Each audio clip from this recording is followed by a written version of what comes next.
Está por confirmar Luis Alfredo, así que de manera extraoficial.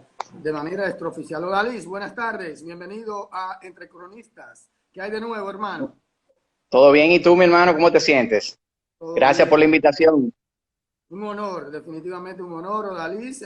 Obviamente no podía obviarte porque desde el principio, cuando publiqué la intención de hacer este live, ¿verdad? Mucha gente, como así lo pedí, que me recomendaran invitados, mucha gente te mencionó desde el primer día. Así que yo espero que toda esa gente que te mencionó desde el primer día, que estén ahí dentro de la audiencia o que por lo menos vayan llegando a medida que pues conversemos. De verdad que es un honor inmenso estar aquí charlando contigo, Odalis. El objetivo, obviamente, de esta charla, más bien, está bien, ok. Más que el objetivo, lo que origina esta charla es precisamente lo que estamos atravesando en el planeta, pandemia. Entonces, me gustaría escuchar tu opinión de cómo estás afrontando pues este virus, esta pandemia, y cómo lo estás afrontando con tu familia y cómo eso evidentemente ha trastornado tus negocios o el impacto que ha tenido en tu vida profesional. Bueno, tú sabes que lo primero que uno tiene que hacer es llevarse de lo que dicen las autoridades, tratar de cumplir con todos los lineamientos que vamos a decir, han dictado las autoridades sanitarias de la República Dominicana y desde que se dijo que había que estar en cuarentena, así hemos estado nosotros. Hemos salido pocas veces, las veces que han sido necesarias, y la hemos pasado aquí en la casa, ¿verdad? Y desde aquí hemos estado trabajando no solamente en las labores que tienen que ver ya con la oficina, sino también el mismo programa lo hemos estado haciendo cada uno de los integrantes desde sus casas a través de la aplicación de Zoom. Y nada, tú sabes que nosotros trabajamos mucho en una de las áreas que trabajamos en el mercadeo deportivo. Tenemos que ver mucho con lo que es organización y comercialización de eventos. Y obviamente todo eso está paralizado en nuestro país y en el mundo entero y estamos a la espera de ver qué es lo que va a ocurrir en las próximas semanas, que parece que van a ser cruciales para saber qué puede ocurrir en los próximos 6 meses. Aparentemente ya empieza un proceso de apertura en la mayoría de las ciudades y en los países del mundo, y así mismo me imagino que va a ocurrir aquí en la República Dominicana, y lo que hay que estar es atento a lo que dicen las autoridades y ver en qué momento ya todas las cosas se van a ir normalizando, creo que poco a poco, pero que se vayan normalizando.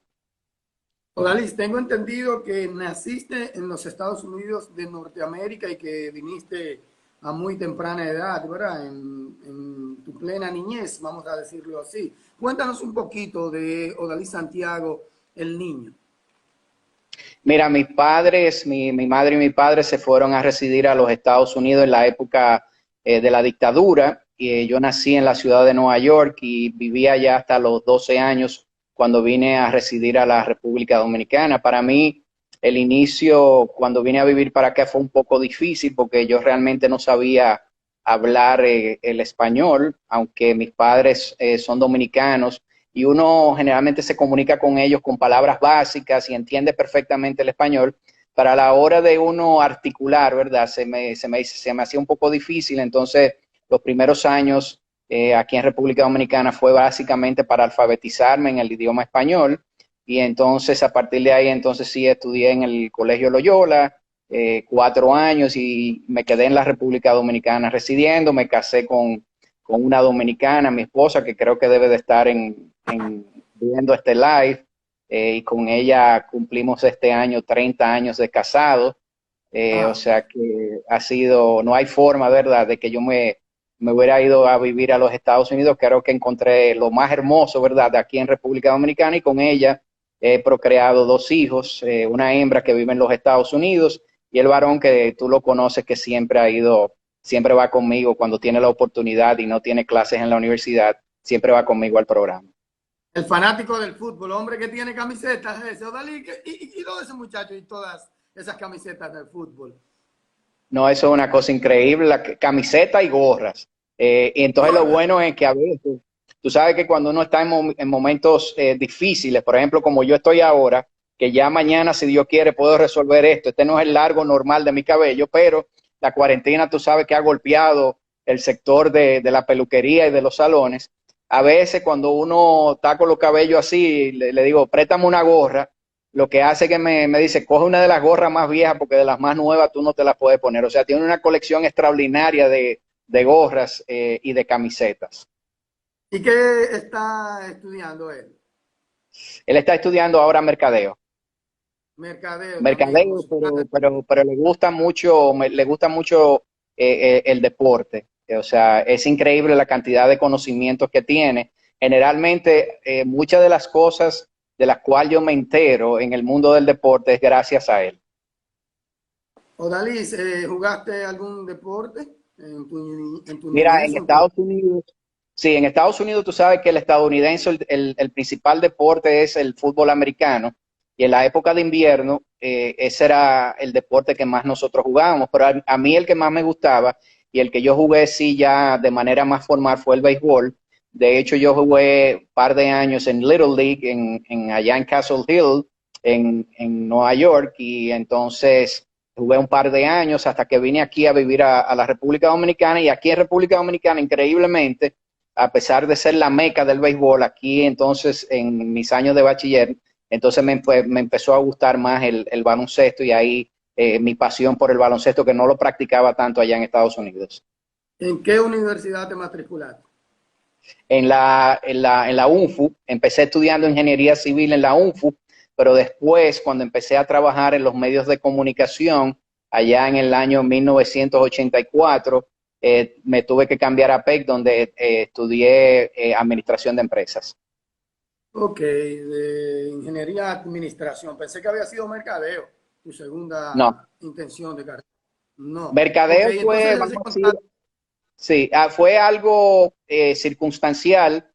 Cuando entré a trabajar en el 1984 en Páginas Deportivas, cuyo productor Eliseo Alba, a quien le agradezco la oportunidad que me dio de entrar en este mundo maravilloso que es el mundo del deporte y del mercadeo deportivo. Con él fue que yo di mis primeros pasos en las crónicas deportivas, pero también, y lo más importante, con él fue que aprendí el oficio de comercialización y de producción de transmisiones y de eventos deportivos en República Dominicana. un pionero, Eliseo, en ese sentido, ¿verdad? En mercadeo, en Exactamente, sí. transmisiones y todo esto. Así mismo, con él empezamos mucho. Empezó Juan José Rodríguez, que Juan José y yo empezamos creo que con 1 o 2 semanas de diferencia. Tenemos una diferencia en términos de tiempo. Juan José dice que fue en una fecha, yo digo en otra, pero fue por allá en el 1984. También Ricky Novoa empezó trabajando con Eliseo Alba, Claudio García Lee, quien falleció, y muchísimos otros cronistas empezaron a trabajar en la televisión a nivel nacional gracias a Eliseo Alba. ¿Esa fue tu puerta de entrada a Páginas Deportivas o antes de eso había tenido otras No, experiencias? bueno, fue mi puerta de entrada de una manera que yo no lo esperaba, lo soñaba, ¿verdad? Porque uno siempre que le gustaba, vamos a decir, el deporte, uno soñaba con alguna vez poder ser comentarista. Sin embargo, entré porque en una ocasión Eliseo hizo un concurso y nadie sabía la respuesta. Digo yo, pero déjame yo llamar porque yo me sé la respuesta. La entrada llamó, perdón, entró la llamada, perdón, y entonces ahí mismo me hicieron la pregunta, fui a buscar el premio, y Eliseo me dijo, mira, si me contestas en el aire la pregunta que te voy a hacer, no solamente te voy a dar el premio, sino que te voy a contratar. Me hizo una pregunta de baloncesto en ese momento, y entonces la contesté correctamente, y a partir de esa semana fue que entré oficialmente a Páginas Deportivas. Cuéntale a la gente, yo lo sé, pero yo necesito que tú le cuentes a la audiencia que te ganaste cuando Mira, respondiste esa pregunta en primera instancia. ¿Y en qué primera hiciste con instancia ese premio? fue una caja de romo,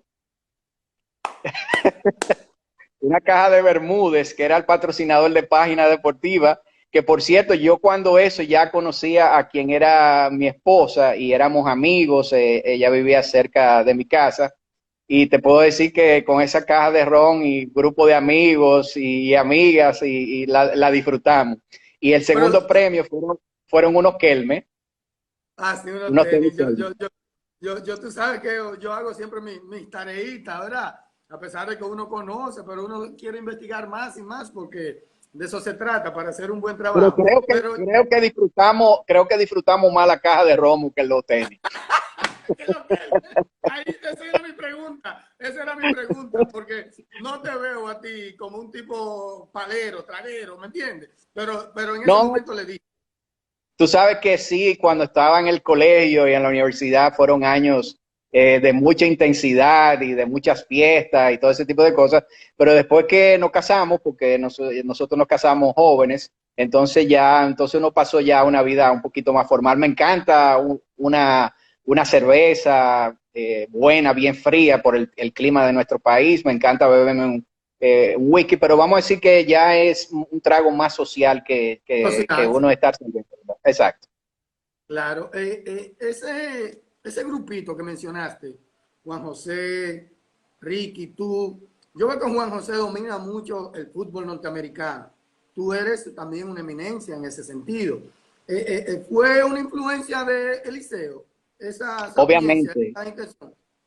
Acuerda, Eliseo vivió muchos años en Estados Unidos porque su madre, doña Quisqueya Damirón, hermana de doña Casandra, ellos vivieron en Estados Unidos vamos a decir que en el exilio posteriormente a la época de los años de Trujillo y de Balaguer. Entonces, Eliseo vivió muchos años en los Estados Unidos y cuando vino a residir a la República Dominicana trajo como ideas nuevas y la verdad es que nosotros nos sentimos identificados con Eliseo porque en esa época, quizá las personas más jóvenes no lo saben, en esa época aquí en República Dominicana no habían transmisiones en vivo de nada, o sea, muy pocas cosas, ni siquiera a principios de los 80 todavía existía el mundo deportivo Marlboro, creo que Andrés Van der Hoorn de vez en cuando traía, con Leandro de la Cruz, traían unos partidos desde Puerto Rico, se transmitían muy pocas cosas en vivo y Eliseo fue el pionero de todas esas transmisiones y nosotros, la generación de ese momento, nos sentimos muy identificados con Eliseo Alba. Es de ahí entonces que viene esa influencia, esa inspiración, Claro. vamos a decirlo así. Y, Ok, y entonces, obviamente Juan José y yo vivimos, yo nací en Estados Unidos, Juan José no nació allá, pero sí él vivió unos cuantos años en Estados Unidos y obviamente tiene esa influencia también.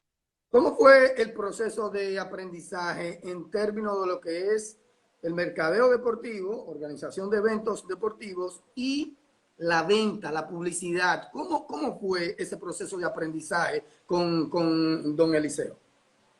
Mira, con Eliseo, lo primero que yo aprendí fue la parte de producción de televisión, de cómo hacer un programa en vivo, transmisiones en vivo, que nosotros, por ejemplo, para que la gente sepa, nosotros teníamos el espacio de 1 a 6 de la tarde en Color Visión los sábados, y antes que nosotros estaba el programa de mayor rating en la República Dominicana en esos Lucha. momentos, que era La Lucha Libre con Jack Veneno. Nosotros heredábamos toda esa audiencia y de 1 a 6 nosotros hacíamos un programa de 5 horas en vivo con transmisiones de todas las disciplinas que podía haber. A veces no había muchas cosas que hacer, ni nosotros teníamos que transmitir, recuerdo, baloncesto de la NCAA, que en República Dominicana no se conocía mucho, muy poca gente la seguían, quizás solamente Iván Brea, Rolando Guante, entre otros, ¿verdad? Eran los que seguían el baloncesto y nosotros empezamos a transmitir baloncesto de la NCAA y ahí fue donde se empezó a dar a conocer una figura joven,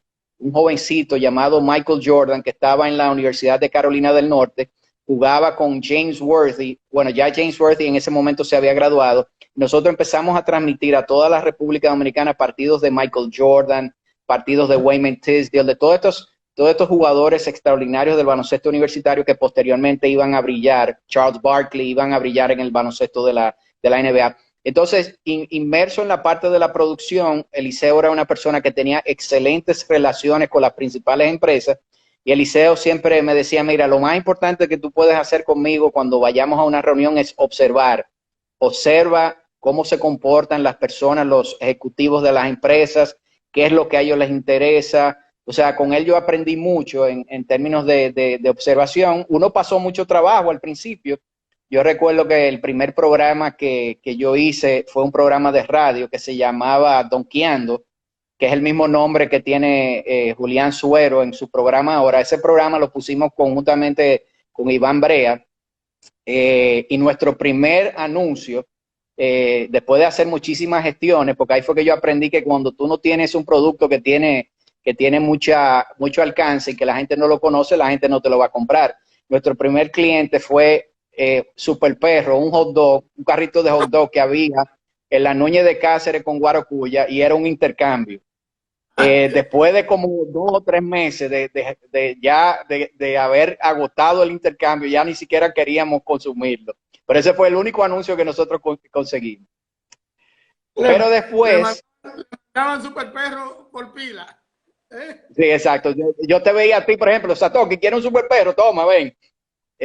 Pero después yo empecé a trabajar en la parte de mercadeo en Telecable Nacional, y con Eliseo, después con él empecé a trabajar en una empresa que se llamaba Cumbre Racing, que fue la empresa que se encargó de desarrollar el automovilismo en el Autódromo Internacional La Cumbre, quizás la época de oro, y yo participé en la parte del mercadeo y de la comercialización, y ahí fue que, vamos a decir, que aprendimos muchísimo, y a partir de ahí, ¿verdad? Hemos seguido durante muchos años en este oficio. Arrancaste ahí, oficialmente, como Exacto. quien dice.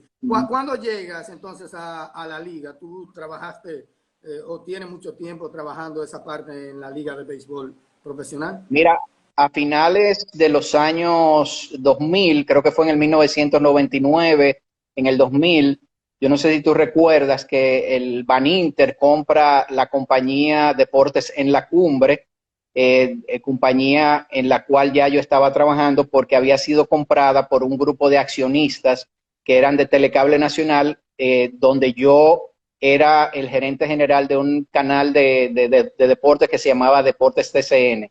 Entonces yo pasé a ser el gerente general de Deportes en la Cumbre, y entonces Deportes en la Cumbre hizo un acuerdo de comercialización con el equipo de los Tigres del Licey por un año, cuando eso Fernán Ravelo era el gerente general, el presidente era don Emilio Garrido, estaba don Pepe Busto y un grupo grandísimo de gente que nosotros le tenemos muchísimo afecto del equipo del Licey, y ahí empezamos entonces la parte de la comercialización en la parte del béisbol. Ya en ese entonces se estaba comercializando béisbol.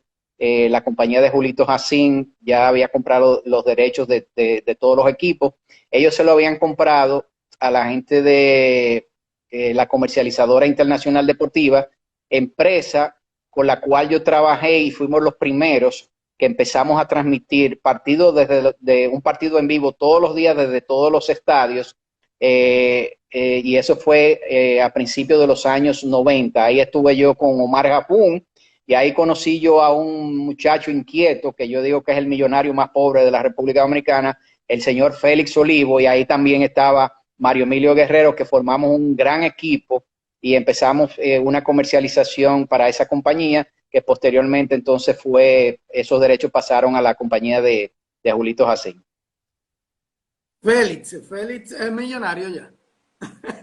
Bueno, vive como un millonario. Vive como un millonario. Que no necesariamente. Ese es mi hermano. Ok. Sí. Odalis, primero confírmame, ya que estamos hablando de transmisión, la idea de transmitir un partido todos los partidos, el mismo día, la jornada completa en la liga, fue de Julito Jacín. ¿Es así? Sí, ¿Y sí, cómo porque cambió eso, todo ese panorama? cuando nosotros transmitíamos la comercialización internacional deportiva, nosotros transmitíamos un partido diario, porque cuando eso no se transmitían todos los juegos. De hecho, creo que el primer grupo que empezó a transmitir en vivo partidos diarios de un equipo fueron la gente de Teleantillas, con el béisbol caliente al estilo Teleantillas. Eso fue a principios de los 80, pero eso fue un esfuerzo que posteriormente se dejó de hacer. No fue hasta cuando Chichi Selman, conjuntamente con Chuchu Puello y Eliseo Alba, formaron esta comercializadora, y entonces se empezó a transmitir un partido diario, y a partir de ahí la comercialización en el béisbol dominicano explotó. O sea, fue algo que incluso una de las cosas que decían que era la Coca-Cola Baseball Band, porque cuando eso, Chichi Selman, don Abraham Selman, era dueño, el accionista principal de la Coca-Cola en República Dominicana, y entonces era uno de los principales patrocinadores que tenía la liga. O sea que hay un antes y un después de esa idea. Sí, yo creo que sí, yo creo que sí. Y ha ido evolucionando muchísimo hasta el punto donde estamos ahora mismo, que yo creo que en los últimos años el béisbol ha tenido un crecimiento en términos de cobertura, en términos de calidad. Yo creo que ha evolucionado para bien del público de la República Dominicana. Odalis, aparte de esas transmisiones que hacía en páginas deportivas y NCAA y todo eso, NBA, ¿nunca te interesó, por ejemplo, trabajar en la Liga de Invierno si tuviste alguna oportunidad con el baloncesto superior distrital, que en ese momento era algo apoteósico? ¿Nunca te interesó nada de eso fuera de lo enlatado? Vamos a decirlo así. Mira, yo trabajé en el año 1900, creo que fue 87, 88, comercializando por primera vez un equipo de baloncesto en el Distrito Nacional. Hizo una comercialización y transmisiones de todos sus partidos y ese fue el equipo de San Lázaro, que ellos tenían a Cholo Suero, tenían a un muchachito joven, flaquito, que se llamaba en ese momento y se sigue llamando Danilo Díaz, que ahora es el ministro de deporte, mi gran amigo, a quien conocí en esa época con muchas libras menos ambos. Hicimos un trabajo excelente. Ahí en esas transmisiones estuvieron Juan José Rodríguez, estaba en la parte de las entrevistas a Adelaide Hernández, quien ya había empezado a incursionar en la crónica deportiva. O sea que sí hemos trabajado con el torneo de baloncesto del distrito. Fuimos los primeros comercializadores que tuvo la Liga Nacional de Baloncesto durante 3 años en esta nueva etapa. O sea que sí hemos trabajado con el baloncesto. He hecho también transmisiones en vivo de partidos internacionales. Hemos trabajado en la parte de la comercialización de la selección dominicana de baloncesto, cuando Eduardo Narri estuvo como gerente general del equipo. O sea que sí hemos trabajado mucho con la parte de baloncesto, no como comentarista, pero sí en la parte de producción y comercialización tanto del distrito como la LNB como de la selección. ¿Qué tanto se ha hecho difícil vender un anuncio, vender una publicidad en estos tiempos? Y no me refiero a un solo deporte, a una sola liga. En sentido general, se ha hecho como un poquito complicado en los últimos 5 años, 6 años.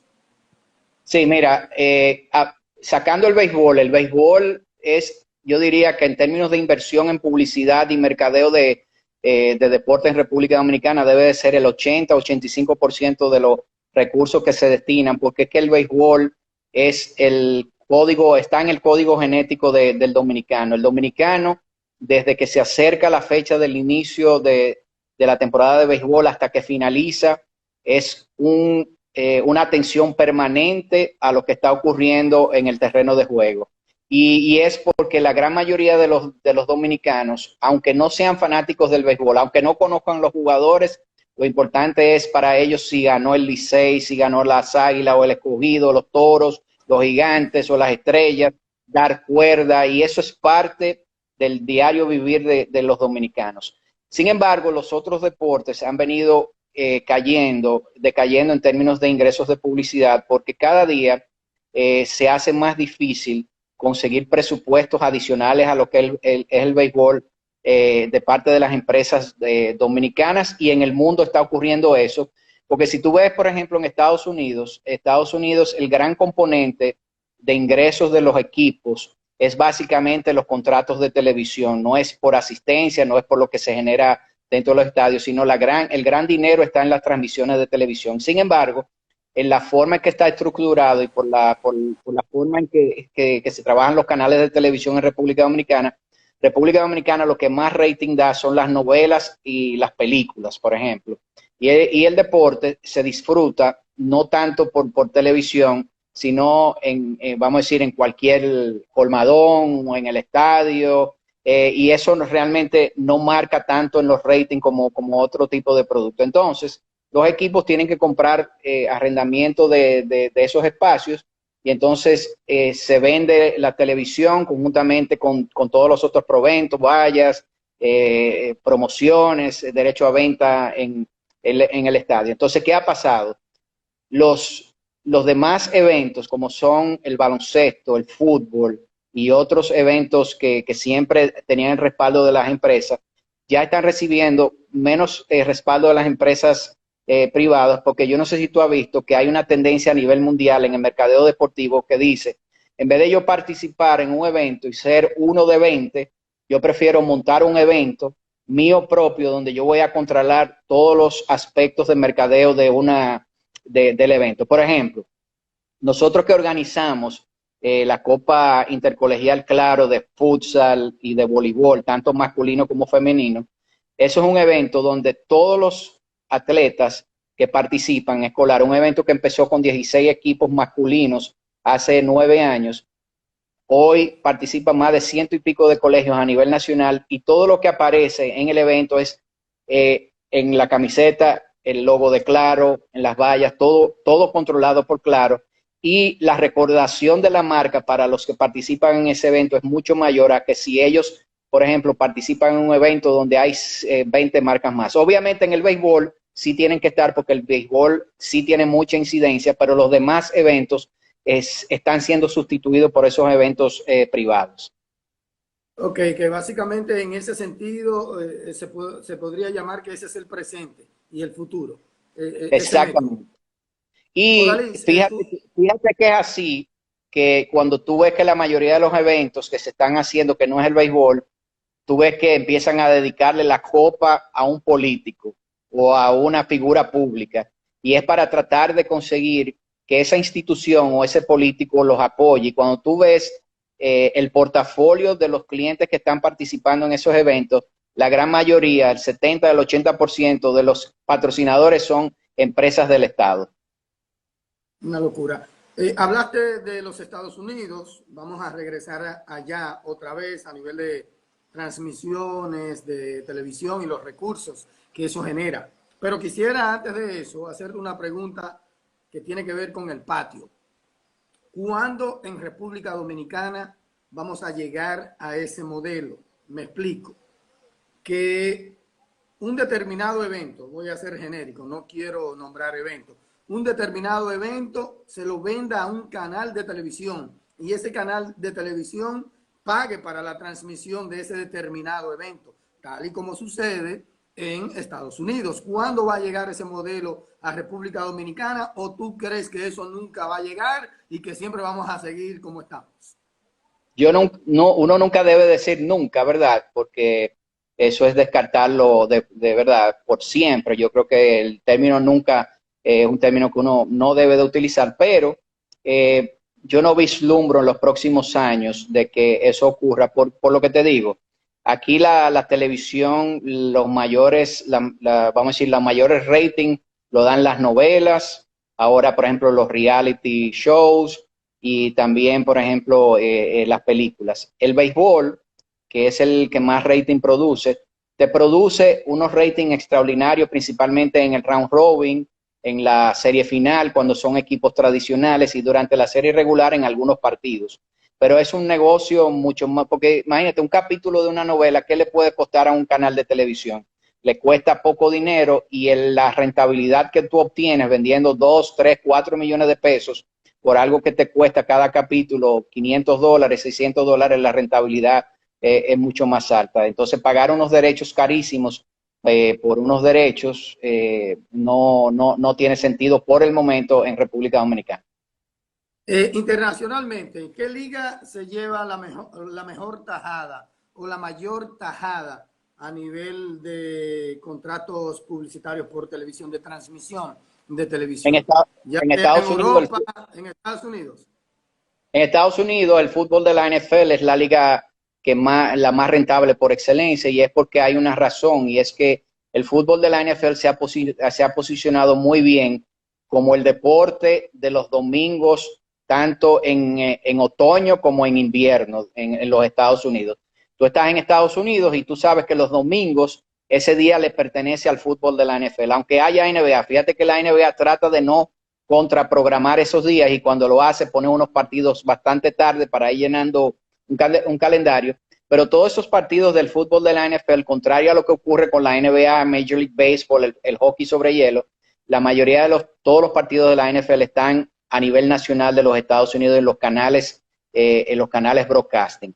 Y eso le da un poder grande de negociación a la NFL y por eso es que la liga más rentable. Y después le sigue, obviamente, el béisbol de grandes ligas, la NBA, el hockey sobre hielo. En el mundo entero, yo diría que la liga que más genera dinero de todas las de Europa, la Premier League, es la liga por excelencia, ¿verdad? Es la que quizás tiene más equipos que están en mejores condiciones económicas.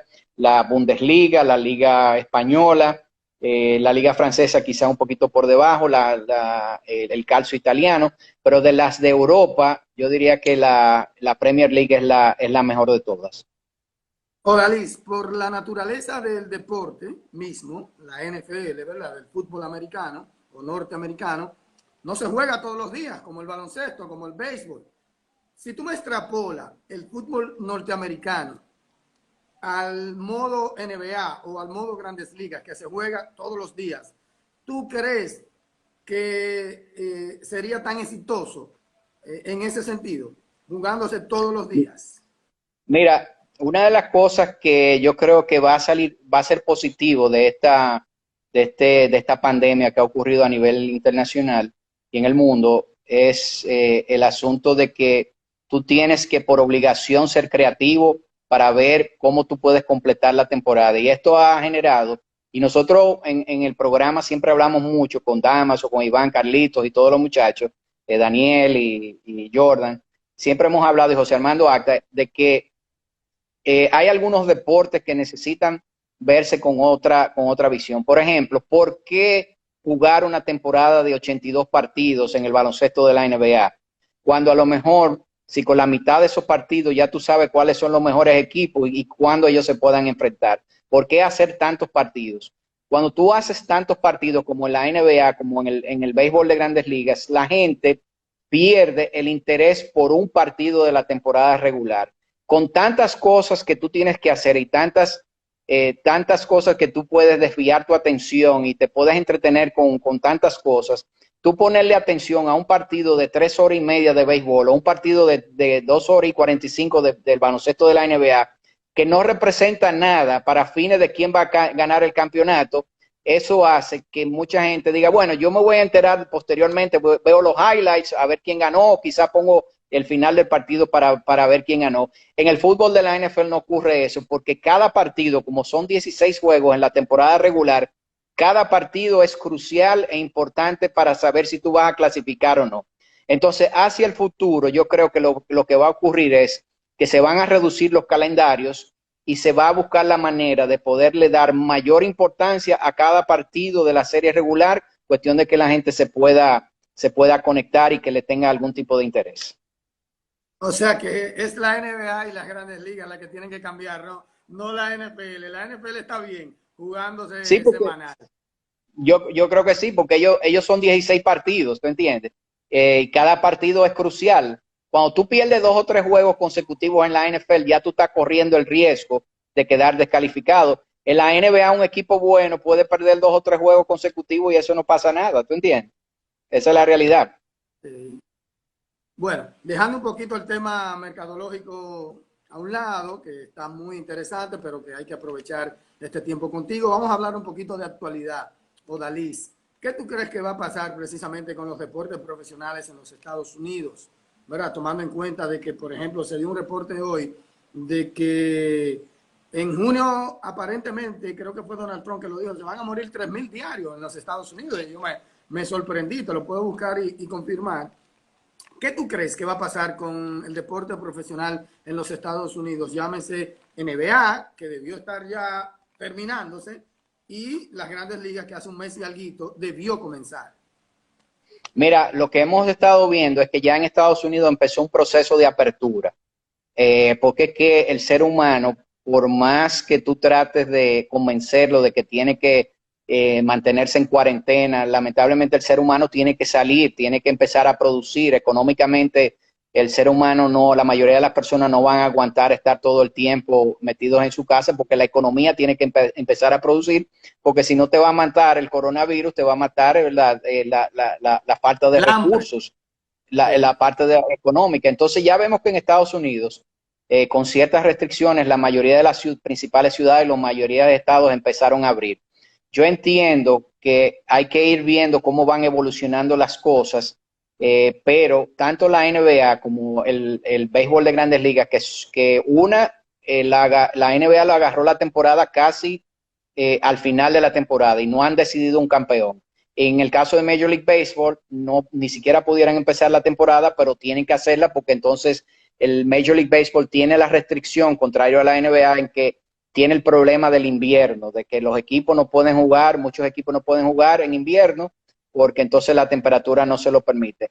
Si no hacen algún esfuerzo por jugar en esta temporada, las pérdidas pueden ser de miles de millones de dólares entre todos. Y por eso es que ellos están buscando la forma de poder ver en qué momento pueden empezar a jugar, sea sin público, porque hay jugadores, por ejemplo, yo no sé si tú viste que el caso de LeBron, cuando salió un informe que dijo que hay dueños de equipos y hay agentes que están diciendo que vamos a tener que cancelar esta temporada, dijo, ¿quién dijo eso? Eso no es verdad, eso no se está hablando, porque para jugadores como LeBron, que ya está en la postrimería de su carrera, ¿verdad? Por la edad que tiene, y ojalá le queden 5 o 6 años, un año más de vida para él en la cancha es mucho más difícil por la edad que él tiene, porque él no tiene ya 21 años o 22 años.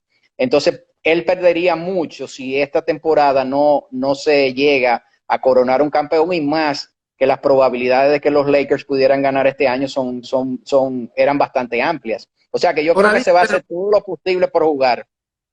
ok, yo estoy de acuerdo con que se va a jugar y todo eso, y creo que si no sería una falta, una pérdida enorme de dinero, pero al final LeBron no tiene la última palabra, Odalis. Pero él incide mucho, porque él es la principal figura de la NBA, y lo que él dice generalmente influencia mucho a lo que dicen los jugadores. Obviamente la última palabra ellos no lo tienen, yo creo que lo tienen las autoridades sanitarias, pero yo creo que ellos cuentan con el apoyo del presidente de los Estados Unidos, que recuerda que está también en campaña y él lo que quiere es que se active la economía, y si no se Él quiere, activa la economía, si no se activa la economía, entonces las probabilidades de poder ganar se disminuyen. él quiere jugar, tanto que en la primera reunión con los comisionados lo animó a que busquen ayuda federal. O sea, vayan por allá, pasen por allá, que nosotros les vamos a ayudar a que ustedes se repongan. Vamos a decirlo así. El primer interesado es él, definitivamente, Uh-huh. de que se juegue profesional en los Estados Unidos, llámese NFL, que está tranquilita ahí porque su temporada es en septiembre, ¿verdad? No han Sí, dicho exacto. nada. Exacto. Ellos están tranquilos esperando. Ellos son los que, vamos a decir, están en menos peligro ahora mismo, porque ellos todavía no le ha llegado el momento de crisis. La crisis sí la tiene la NBA, lo tiene Major League Baseball y el hockey de la NHL. Odalis, hablando de NFL, el draft recientemente, primero, un draft que rompió récord de audiencia virtual, ¿verdad? Uh-huh. Que me hablen un poquito de eso. Y segundo, ¿qué te parece lo del dominicano Ruiz, que fue escogido? Para mí un lugar preponderante, porque un draft de la NFL te dura muchos días, par de días ahí, y que te hayan escogido en ese puesto, en el 27, si mal no recuerdo, pues a mí me parece que es un jugador de cierto nivel. Y cuando tú en el draft de la NFL, cuando tú eres escogido en la primera ronda, eso significa que tú eres un jugador que va a tener un impacto inmediato en el equipo. Y si no es inmediato, el equipo está apostando mucho al talento tuyo para que puedas ayudar al éxito del equipo. Y para él es importante también, porque eso le representa un mínimo de 10 o 12 millones de dólares, de los cuales una parte es garantizada, y entonces ya esa familia resuelve, ¿verdad? Está bien cubierta para el resto de su vida si se manejan inteligentemente. Y lo mejor del draft de la NFL, que es el principal draft que se hace en los Estados Unidos y en el mundo, es que ellos antes tomaban por asalto, por ejemplo, el año pasado lo hicieron en Nashville, y tomaron la ciudad completa, miles de personas participan en este evento. Este año no lo pudieron hacer así, sin embargo lo hicieron de manera digital y la verdad fue que quedó muy bien, los errores fueron mínimos, todo se manejó bastante bien, y yo lo que creo que nosotros que vivimos aquí en República Dominicana debemos de ver ese draft para aprender, porque de repente esa tos que a lo mejor a ti te va a tocar hacerlo de esa manera con Vitelio. Sí, sí, cuando viene a ver, yo creo que sí. Ya de hecho hicimos en la liga una conferencia de prensa donde se metieron prácticamente 100 periodistas, una cantidad de que físicamente tú haces una rueda de prensa y nunca van a ir esa cantidad, ni remotamente cerca. Y yo entiendo que eso debe continuar, a pesar de que si pasa afortunadamente como tiene que pasar todo esto, yo creo que ese modo, ese formato debe continuar porque es muy provechoso. Al final, cuando tú organizas un evento así, tú lo que quieres es audiencia, difusión, ¿verdad que sí? Y eso obviamente lo garantiza la magia del Internet. Ya me hablaste de la NBA y en sentido general de la NFL, pero las grandes ligas, ¿tú crees que ellos van a adoptar un plan como se filtró en algún momento de 3 divisiones, vamos a decirlo así, o 3 ligas, o ellos se van a ir con un formato de la mitad de los partidos, 81 partidos, en el mismo formato? ¿O tú crees ya que eso No, desapareció y que va a variar? hay que ser creativo, porque eso de que 81 partidos, la mitad, eso no tiene sentido. Hay que buscar la forma ahora de que la gente vuelva a interesarse en el deporte, y hay que innovar, y de repente con estas innovaciones que van a salir, se descubren, eso es lo que le llaman un proceso de serendipia, que tú tratando de averiguar algo, te descubres otra cosa en el camino.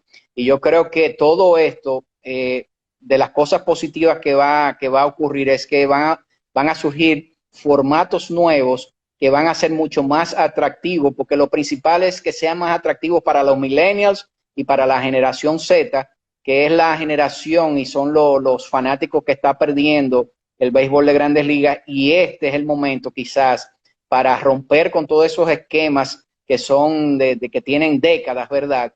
Y a innovar. Y eso que tú dices, yo creo que sería súper interesante. Yo sería uno que estaría siguiendo la mayoría de los partidos día por día cuando eso ocurre. El problema es que cuando ocurra, a lo mejor va a estar la NBA al mismo tiempo, el fútbol de la NFL, no va a faltar monitores, Una como dice locura, Carlitos Almanza, para verlo todo.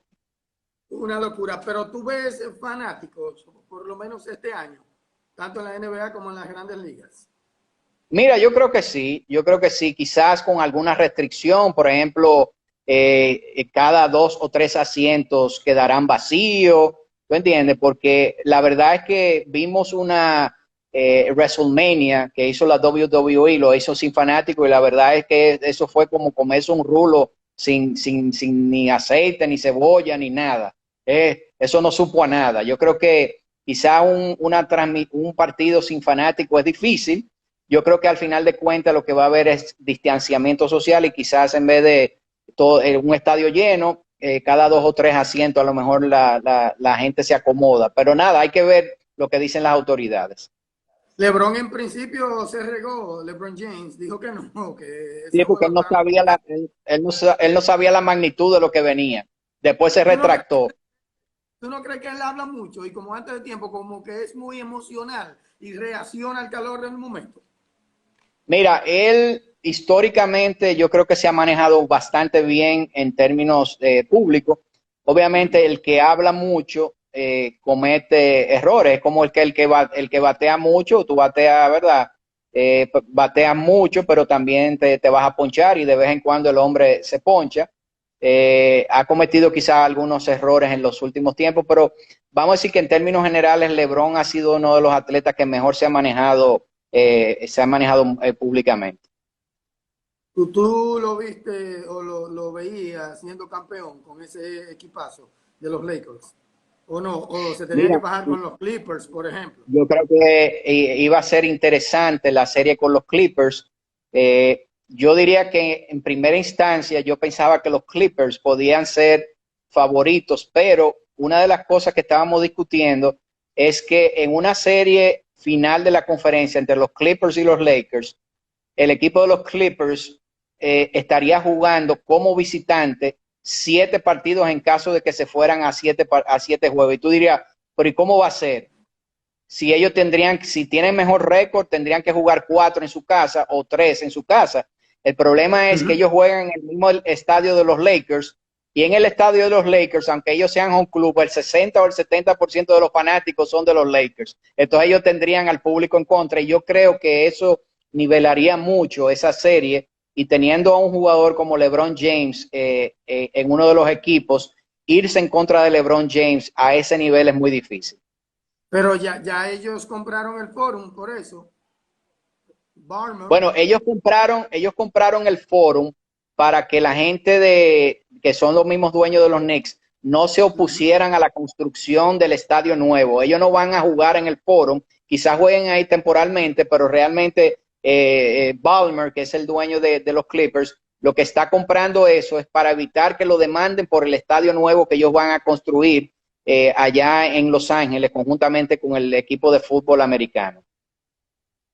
Odalis, cuando te hablé esta mañana sobre este live, esta entrevista, me hablaste de que iban a hacer el programa precisamente porque iban a comentar el capítulo 5 y el capítulo 6 del documental The Last Dance. ¿Qué te ha parecido en sentido general todo lo que se ha visto ahí de los Bulls de Chicago? Muchas de las cosas en su momento se vieron, pero otras no. Bocato di Cardenale, cuando tú tienes, ¿verdad? Un plato exquisito, y más en este tiempo de cuarentena no pudo haber caído mejor. Nosotros que transmitimos, yo decía 25, 30 partidos todos los años de los Bulls de Chicago. Yo recuerdo cuando Michael Jordan estaba en el baloncesto universitario, yo me hice el fanático de Michael Jordan desde el año 1982, cuando él jugó con el equipo de Carolina del Norte y metió el tiro que al final le dio la victoria al equipo de los Tar Heels de North Carolina. Y yo recuerdo que Juan José y yo le decíamos a Eliseo Alba, Eliseo, ese muchacho, Michael Jordan, dentro de poco tiempo se va a convertir en el mejor jugador de la NBA. Y Eliseo me decía, eso es imposible, él nunca le va a poder pasar a Larry Bird, al Magic Johnson, esos han sido los dos mejores jugadores. Y Juan José y yo discutíamos muchísimo con él, Eliseo sabía mucho de baloncesto, y finalmente así fue. Para nosotros que transmitimos y vivimos esa época en el aspecto profesional y le dimos seguimiento casi diario a la carrera de Michael Jordan, es como volver a vivir de nuevo. Y aparte de eso, ver cosas que en ese momento uno no sabía. Por ejemplo, el año en que él se lesionó y regresó y le pusieron una restricción de 7 minutos por cada mitad, eso nosotros lo teníamos, esa información, pero no le dimos tanta importancia porque nosotros estábamos siguiendo otra cosa, porque los Bulls ese año era un equipo que ni siquiera se pensaba que iba a clasificar para los playoffs. Pero viéndolo este año en el contexto de este reportaje es algo extraordinario, y aprendimos muchísimo de esa relación, el por qué se empezó a deteriorar esa relación de Michael Jordan con Jerry Krause, con Jerry Reinsdorf, y también el problema con Scottie Pippen, que Horace Grant es el chivato del grupo, salió en el último capítulo. Muchísimas cosas súper interesantes que nosotros la vivimos en esa época, la estamos reviviendo, pero que estamos aprendiendo. Ha quedado como el chico malo en el reportaje, el gerente general fallecido, ¿verdad? Jerry Krause. Esa es la única pena de que el Jordan se cansaba de hacerle bullying con el tamaño. Yo creo que él se manejó muy mal. Hay que decir que él fue el artífice del equipo de los Bulls, porque él fue que hizo el cambio para llevar a Scottie Pippen. Él quería a Scottie Pippen desde el principio. Él fue que hizo los cambios que llevó a Bill Cartwright al equipo, que hizo de los Bulls mejor, que estuvieran mejor preparados defensivos cuando él cambió a Charles Oakley. Él fue que reclutó a Phil Jackson, o sea que él fue quien armó ese equipo y fue parte importante del éxito, pero al mismo tiempo fue el que se encargó de desbaratarlo por los comentarios que él hacía, de que esto no es solamente los jugadores, esto es una organización, que la organización está por encima de los jugadores, y esos comentarios que a lo mejor tú lo puedes pensar, ¿verdad? O lo puedes hablar en las oficinas con el dueño, porque yo creo que él trabajaba por mandato del dueño. Yo creo que esos comentarios dieron al traste con la dinastía de los Bulls y esa actitud de los jugadores hacia él, él fue que se lo ganó. Lo único malo de todo esto es que lamentablemente él falleció hace unos años y no tiene derecho a réplica. Lamentablemente, sí, yo creo que el ego también le jugó un poquito mal a él. Y lo más sobresaliente de eso que tú explicabas, de que él es el artífice, o fue el artífice de todo eso, es que él venía del béisbol, no tenía ni siquiera experiencia en el baloncesto. Era un hombre, evidentemente, del dueño, que defendía los intereses del dueño. Lo que pasa es que ahí Jerry Reinsdorf no se ve como un tipo sincero, ¿eh? No, y déjame decirte una cosa, que Jerry Reinsdorf, como está vivo, él tiene la oportunidad de echarle como toda la culpa a Jerry Krause, pero la verdad es que Jerry Reinsdorf era conocido como un dueño miserable de las Medias Blancas de Chicago, uno de los dueños más miserables, y cuando él fue al equipo de los Bulls y él llevó esa misma actitud, y Jerry Krause no fue más que el artífice de todo de lo que quería hacer Jerry Reinsdorf, y ahora le echan la culpa a Jerry Krause, que como falleció no tiene derecho a réplica, pero yo creo que el responsable final de haber desbaratado ese equipo fue el dueño, Jerry Reinsdorf. Tú no eres psicólogo ni nada por el estilo, pero nosotros siempre tenemos el estigma del jugador, del profesional, pero Jordan te parecía a ti como una persona, qué sé yo, como pura, esa es la palabra, por no decirte bueno. No, pero ¿Te parecía? puro no es nadie, puro no es nadie, y él, yo diría que uno de los mejores atletas que ha existido de todos los tiempos. Nosotros estábamos hablando de eso, de que a Jordan tú tienes que ponerlo al nivel de un Muhammad Ali, de un Pelé, de un Cristiano Ronaldo, un Leo Messi, un Tiger Woods, un Roger Federer. O sea, Jordan tiene un lugar especial en el Olimpo, ¿verdad? De los atletas, pero como persona que es, tiene sus defectos y lo hemos visto en este documental, como ha salido a flote algo que se sabía de aquella época, de que es un apostador compulsivo. Él mismo lo dice, yo no soy adicto, él no se considera un ludópata, pero sí que ese espíritu tan competitivo que él tiene, él le hace querer ganar en cualquier instancia. Como no sé si tuviste el último capítulo donde él se pone a un juego con unas monedas y una pared con uno de los encargados de seguridad, y él toma eso en serio y no quiere perder, porque para él el perder es una deshonra, porque eso viene de parte de cómo él se crió en la familia, que si perdía entonces no podía estar bajo la influencia de su padre, y eso lo hizo a él a convertirse en ese gran competidor.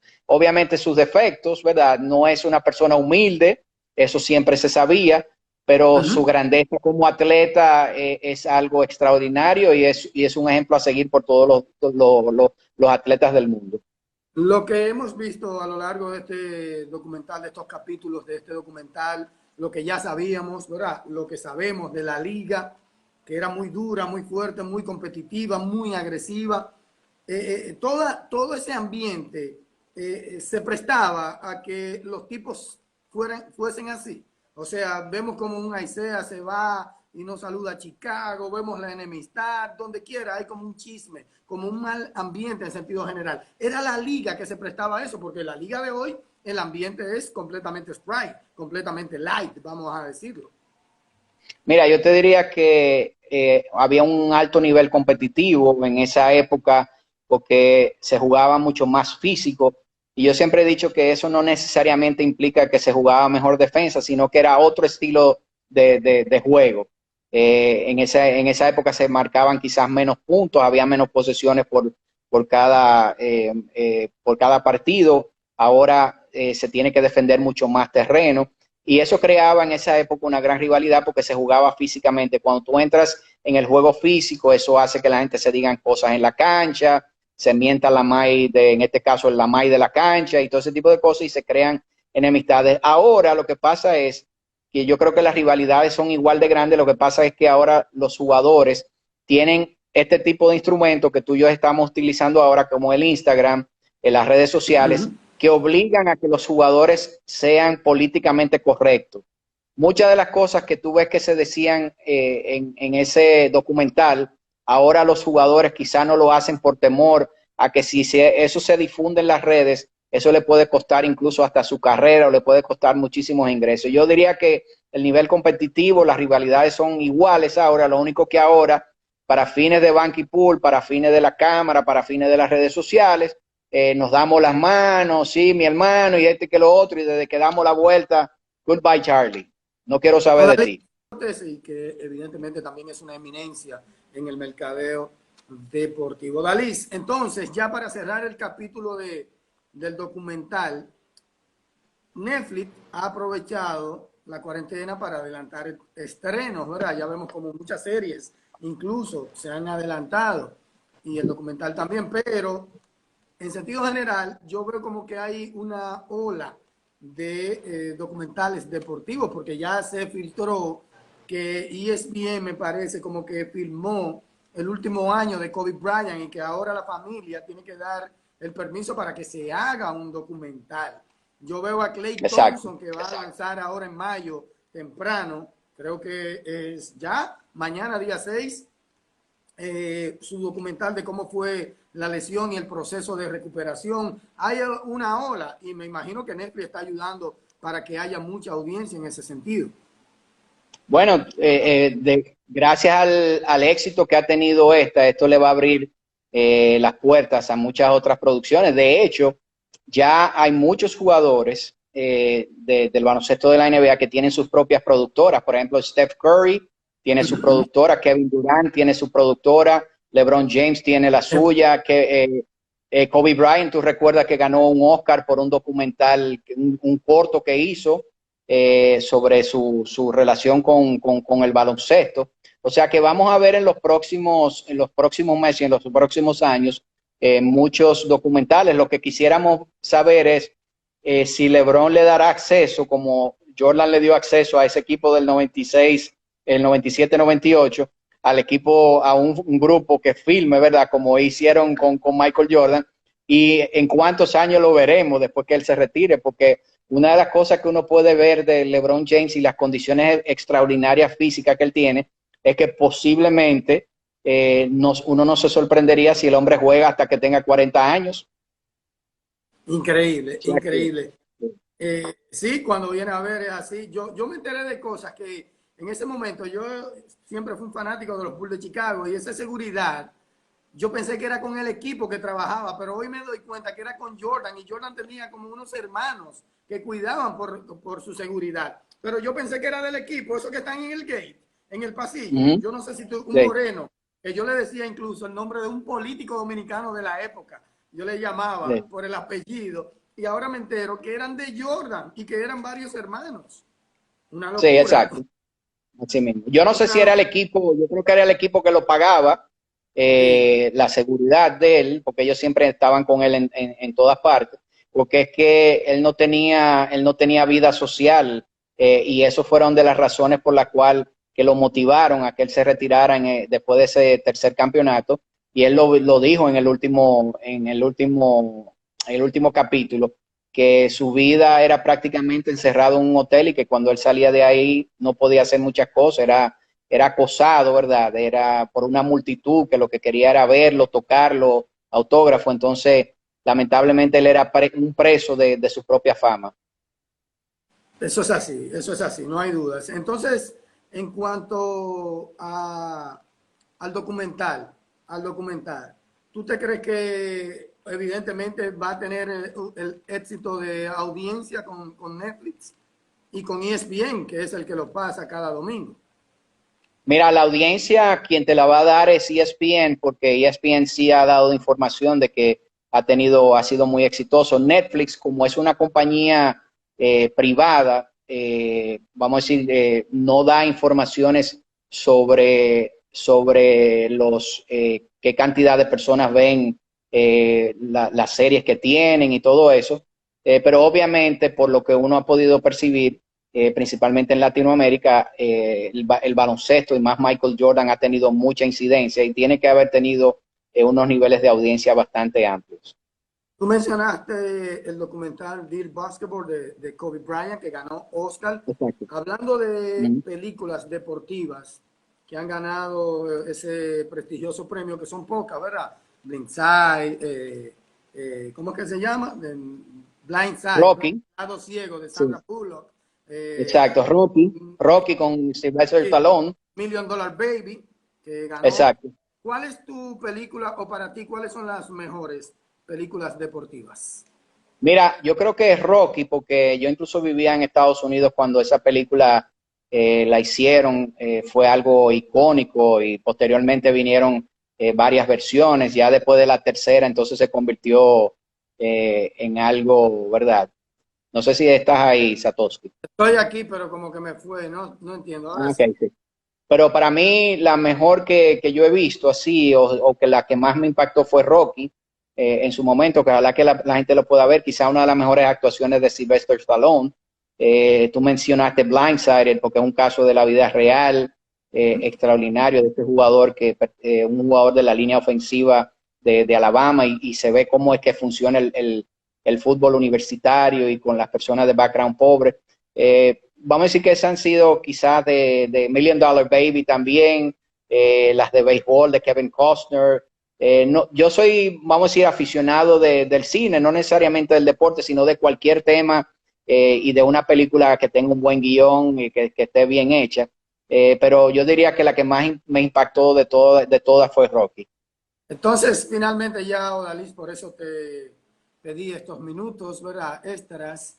¿Cómo se forma ya para finalizar la entrevista ese staff o el programa, el proyecto La Voz del Fanático, que lo recuerdo en Radio Universal en sus inicios? Mira, en el año 2000, nosotros de Deportes en la Cumbre fuimos a transmitir la Serie Mundial del Subway allá en la ciudad de Nueva York y recuerdo que yo estaba acompañado del gerente de ventas de nosotros, de Deportes en la Cumbre, que era Félix Olivo en ese momento, y estando en la ciudad de Nueva York, recuerdo que cada vez que salíamos del estadio nos poníamos a escuchar los programas que hacían en vivo durante la tarde o después del juego de temas deportivos en Estados Unidos. Yo le decía a Félix, nosotros deberíamos de hacer un programa deportivo de 2 horas en la tarde, de 5 a 7 en FM, porque tú recuerdas que antes básicamente el deporte se transmitía por AM en la década de los 80, en los 90. Vamos a ver si nosotros podemos transmitir un programa que sea de 1 o 2 horas en las tardes a través de una emisora FM donde solamente se hable de deporte y que los fanáticos puedan llamar y dar su opinión, y por eso es el nombre de La Voz del Fanático. Félix, que es un tipo que piensa rápido, inmediatamente empezó a buscar y dijo, mira, yo soy amigo de la fuerza, déjame hablar con él, a ver si lo hacemos en Radio Universal. Nos reunimos con Héctor fue muy gentil y vio que el proyecto podía tener éxito, nos dio la oportunidad, empezamos en Radio Universal en junio del año 2000, fue un poquito antes, creo que a finales de mayo, junio del 2003, y ahí fue que empezó el proyecto y la primera persona en la cual pensé fue Rubel Comarazami, mi hermano, con quien compartí muchísimos años trabajando en el mundo deportivo Marlboro, en deportes presidente. Rubel era una de las principales conjuntamente con Tomás Troncoso y también Hielo Twain, entre otros, el mismo Ernesto Krawinkel. Y al primero que llamé fue a Rubel porque fue considerado como el mejor cronista deportivo que ha habido en toda la historia, además de que nos unen un lazo de amistad de hace muchísimos años. Y entonces yo dije, bueno, necesito a una persona que pueda hacer lo contrario de Rubel, un tipo que sea peleón, que cuando llame un fanático le diga 2 o 3 cosas y que no le importe. Y ahí mismo pensé en Bienbo Rojas. Entonces, ese era el antagónico del programa. Y entonces necesitamos una figura joven que pueda hablar no solamente de baloncesto, que no solamente pueda hablar de béisbol, sino que hable de fútbol y de otros deportes. Y ahí fue donde entonces contacté a Jorge Allen Bauer. O Y sea así que fue que se fue empezamos. el staff original, Don Roosevelt, Don Biembo y Jorge Allen, contigo, ¿no? ¿Me escuchas? Sí, digo que ese fue entonces el staff original. Después de ahí han pasado mucha gente, muy buenos alumnos, vamos a decirlo así. No ¿Me se está escuchas? escuchando de este lado. Ok, déjame ponerme esto aquí ya para finalizar. Déjame ver el audífono. Ok, vamos a ver, ¿me escuchas Ahora ahí? sí, ahora sí. Escucho. Ok, te decía que después de ahí pasaron también grandes alumnos, ¿verdad que sí? No te estoy escuchando, Me- Satoshi. Parece Digo que que después de ahí pasaron grandes alumnos, ¿me escucha? ¿Me escucha, Odalis? no. Si tú quieres, vamos a reconectamos otra vez. No, no, porque ya vamos a finalizar. ¿Me escucha ahí? ¿Me escucha? Se oye bajito. Ok, Yo tengo aquí el audio a todo. déjame ver yo. Decía, Odalis, que después de ahí entonces pasaron buenos alumnos.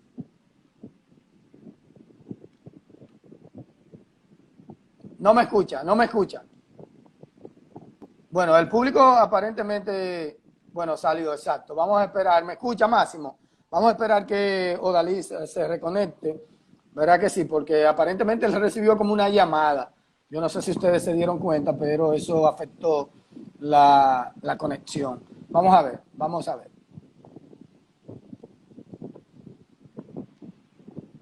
Vamos a esperar a Odalis, que casi está con Sí, nosotros.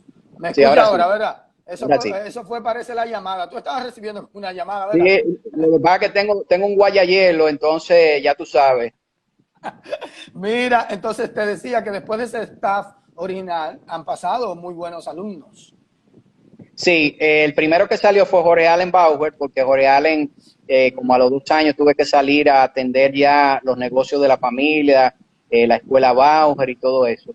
Después, en ese momento entró Mario Emilio Guerrero, no, entró Mickey Mena en sustitución de Jorge Allen. Después que sale, después más adelante, a Bienvenidos Rojas lo nombran como editor deportivo del Diario Libre, y entonces en sustitución de Biembo entra Mario Emilio Guerrero. Posteriormente, Roosevelt sale del programa porque iba muy esporádicamente, porque tuvo que viajar muchos años por el mundo entero cuando estaba trabajando por la FIBB y Nanorseca. Entonces ahí entró en ese grupo Carlitos Almanzar. Posteriormente estuvo con nosotros, entró Damaso García, que entró por un concurso. Iván Joel Ramos entró, fue por una recomendación que nos hizo el oráculo Héctor Gómez. Ahí Tuvimos está, miren, mira a sí, Héctor Gómez ahí, que dice que el su oráculo, gratitud por la sí, oportunidad que le diste en La Voz del sí. Fanático también a él. Sí, tú sabes que Héctor, en sus primeros pasos que empezó a dar en la crónica, siempre nos llamaba porque tenía entrevistas importantes con peloteros de grandes ligas, y esos fueron momentos históricos para nosotros, porque fueron de las primeras veces que nosotros pudimos hacer entrevistas en vivo con peloteros del béisbol de grandes ligas, y eso fue gracias a Héctor, y nos dejó de regalo a Iván Joel Ramos. Ha estado con nosotros Arvin González, ha estado Rubén, que está ahora mismo en España, Rubén Sánchez, que está en España viviendo en Barcelona. Han pasado mucha gente. El que tuvo la estadía más efímera fue Ildefonso Ureña, que lo contratamos hoy, y al final del programa el hombre renunció. El que te diga el porqué de eso, yo no te lo puedo decir. Pero cuéntame tú, porque yo te lo llamo ahora mismo y Delfonso me cuenta de una vez. ¿Tú quieres? Él es el que tiene que contarlo, yo no puedo. Mira, y Delfonso lo cuenta de inmediato. Mira, también está Adip Paniagua. Me dice que Adif también pasó por Paniagua ahí. Sí. estuvo con nosotros 1 año, hizo un excelente trabajo, no solamente con nosotros en La Voz del Fanático, sino también un proyecto que se llamó Nación Deportiva, que tuvo en ESPN. Lo que pasa Oh, es que Adif sí. se tuvo que ir a residir a los Estados Unidos, pero Adif Ok. también fue parte importante. Él está viviendo ahora mismo en Estados Unidos, creo que en Filadelfia. Ok. Odalis, en algún momento. Pues, Red Devil. Red Devil. Mira, yo tengo un live ahora mismo con Odalis. Está en vivo. Él me dijo que el empleado más efímero que ha tenido en La Voz del Fanático eres tú. Y que eres tú que tienes que contar la historia del por qué te fuiste el primer día. No, no. ¿Estás escuchando, Odalis, ahí? Sí, No, sí. así es. mi gran hermano, déjame decirte una cosa, de la gente que yo más aprecio de corazón, es un gran amigo, un gran hermano, es Odalí Santiago. Yo, después de eso, me ha pesado haberme ido tan rápido de la voz del fanático porque me he cansado de pedirle el trabajo otra vez. Y no me lo dan.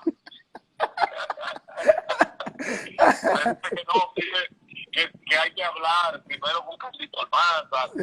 Después que hay que hablar con Damasito. Sí. En fin, como que una fila muy grande. Bueno, te la pone difícil, te la pone difícil. No, jamás en la vida. Lo que pasa es que Odalí yo lo que creo es que me está pensando el haber renunciado. El haber renunciado. Es una buena historia, pero que pienso en otro momento sería interesante contarlo. Está bien, mi hermano. Gracias por recibir la llamada. Déjame decirte, sí. Antes de irme, déjame decirte una cosa. Odalí Santiago, para mí, es uno de los mejores seres humanos que he conocido. Lo dijiste en el live. Que lo dijiste eso. Dile que gracias, mi hermano. Sí, te mencionó, Dalí, en el live, él te mencionó. Y estaba diciendo Mira, lo mismo. Me faltó decirte, José Armando Acta, que ay, tú sabes que José Armando iba esporádicamente, pero después logramos convencerlo que fuera todos los días, después que Mickey Mena tuvo que irse del programa porque fue contratado por el equipo de las Águilas Ibaeñas, y José Armando estuvo con nosotros por más de 10 años, hasta hace poco, debido a que tiene unas funciones desde hace poco tiempo en una empresa importante, entonces no le permitía estar todos los días con nosotros, pero José Armando ha sido una de las piezas claves e importantes del programa, principalmente en cuanto a la enseñanza del manejo financiero. Él y Carlitos Almanzar, considerados dos de los codos más duros que hay en la República Dominicana.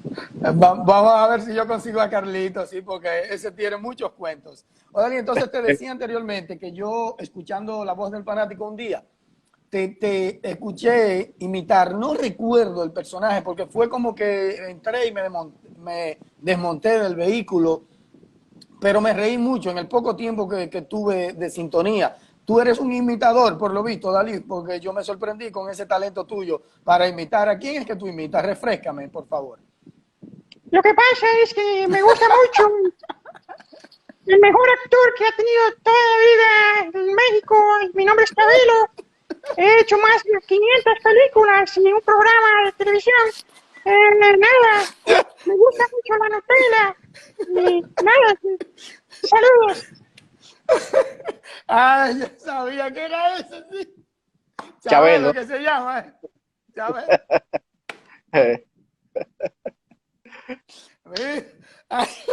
Mira, ¿y a quién más, aparte de Chabelo?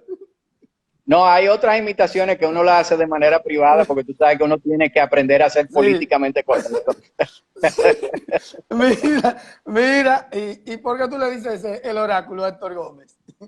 Oh, porque, óyeme, cada vez que nosotros dábamos una información en el programa, eso era antes de que él empezara a trabajar en la Z, cada vez que nosotros dábamos una información, siempre nos llamaba Héctor para completarla con la información estadística. Entonces, tanto Roosevelt como Bienbo y yo le pusimos el oráculo a Héctor Gómez. ¿Sí? Y es así, o sea, cuando tú quieres tener una consulta sobre cuál ha sido el pelotero dominicano que más ha hecho en cualquier dato, en cualquier estadística en el béisbol de Grandes Ligas, la fuente principal antes era Mickey Mena, pero ya Mickey falleció lamentablemente a destiempo, pero ahora es Héctor Gómez, el oráculo.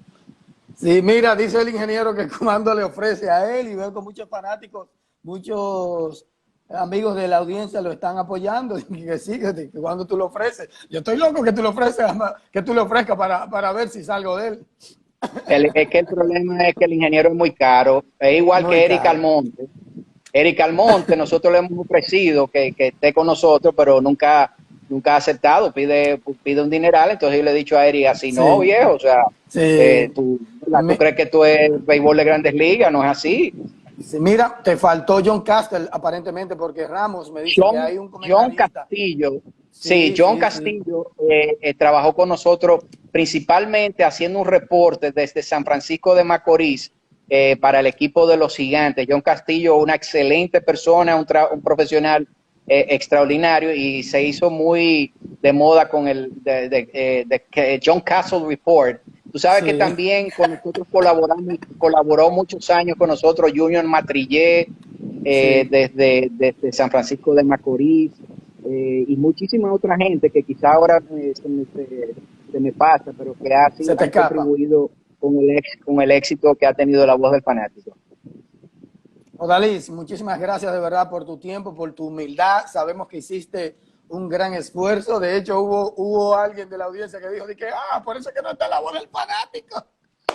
Me robé a Odalis, atento a mí, de La Voz del Fanático. La verdad que gracias, Odalis. Primero por ese sacrificio de dejar Para mí tu un honor. labores profesional para estar conmigo, compartiendo, porque la verdad que te quería, porque mucha gente te mencionaba. Yo no sabía que tú eras tan querido, porque siempre pasa como un tipo muy humilde y sobre todo con muy bajo perfil, que no está pensando en el spotlight, como la mayoría de nosotros, vamos a decirlo así, ¿verdad? Y me voy a incluir en ese sentido para ser un poquito genérico. La verdad que estoy muy agradecido, muy honrado de tenerte a ti por esta hora y 10 minutos. Para mí el honor es mío, Satoshi. Gracias por haber pensado en mí, ¿verdad? Y un saludo a todas aquellas personas que están conectadas contigo, y de verdad que ha sido una experiencia la cual no estoy acostumbrado, ¿verdad?, a hacer live, pero la verdad que fue una experiencia súper entretenida y sumamente suave. Así que saludos a todos y gracias de nuevo por habernos invitado. Tú sabes, Odalis, que siempre agradezco, ¿verdad? Fuera cuando cierro la transmisión, llamo, le mando un audio, muchísimas gracias por eso, ¿verdad? Sinceramente. Y le pregunto, ¿te gustó? Sí, me gustó. ¿Cuándo lo hacemos de nuevo? Muchos veteranos. Onfalia, por ejemplo. Bien Borroja, por ejemplo. Héctor Cruz. Osvaldo Rodríguez Uncar me dijo que sí, el campo es bueno, el can. Oye, qué palabra más ochentera, que el can. Gracias, de verdad. Muchísimas gracias, Odalis. Un abrazo, Muy hermano, amable. cuídate. Saludos al chico de las camisetas y de las gorras. Gabriel Santiago, que debe estar en sintonía. Sí, bien. Pues un abrazo. Bye, bye. Gracias.